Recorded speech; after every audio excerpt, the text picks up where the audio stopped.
Hello there. So you want to know how you can simply go ahead and update preferences in your Headspace application. This is going to be the only video that you'll ever need to watch on the internet. So with that being said, let's get straight into the video.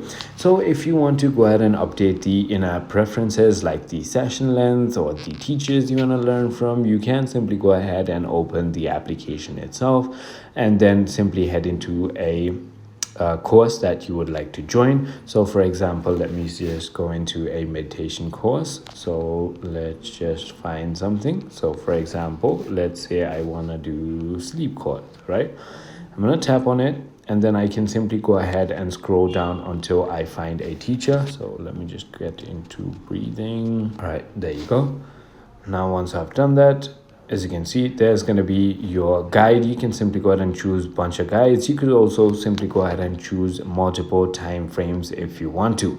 So that is about it. But if you want to go ahead and have preferences like account and subscription management, you can simply go ahead and tap on your profile icon, head on to your settings and play around with it right over here. I hope this video was helpful to you. If it was, hit that like button